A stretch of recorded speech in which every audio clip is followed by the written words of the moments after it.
so notice how we didn't smash the fiber optic cable there. We scarred it. We gently rocked that piece of metal back and forth, slicing the glass, and then I put that scar down and snapped the fiber optic. So what that did here, so what that's doing is, I don't know if you can see right here, the red is the plastic, the blue is the fiber optic cable. What that did is that put it at a 90-degree cut.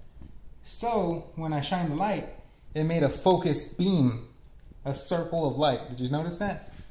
So when we smash the fiber optic cable, that's putting points in the fiber optic cable for the light to reflect and get scattered out, weakening the beam, and then you don't get a perfect circle. You get a boot or whatever that is. So that's because the end of the fiber optic cable will look more like this instead of having a 90-degree slice. So be careful when you're scarring the fiber optic cable, hence the name of the instrument, scar. You put a little slice and then you snap it. That's how you cut the glass. It's made of glass. And the way it works is light's traveling down that fiber optic cable, gets to the end, and then we put a piece of black something right there. In our case, we use articulating paper or a cork. It covers this end, so the light travels back and forth, and it gets really hot until a beam is able to escape, and that shines out, and then that's what we use to burn the tissue or stop the bleeding.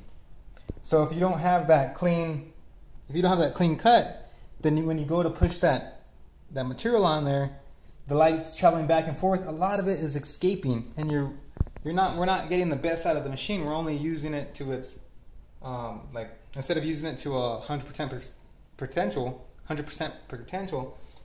it's reaching a very weak level, like I would say even like 40 or 50%. So you can help your doctor out a lot by going over those simple steps there, slicing, rocking back and forth, and bending and snapping. Be careful on how you put the fiber optic cord up into that plastic. Bend that plastic straight so it slides down onto that fiber optic cable, and then bend the plastic. And again, always have your sign out saying that the laser is in use. Always make sure you have glasses for your patient, yourself, and your doctor. Have that thing ready to go before you start the procedure, and you'll find that your procedures go just a little bit better.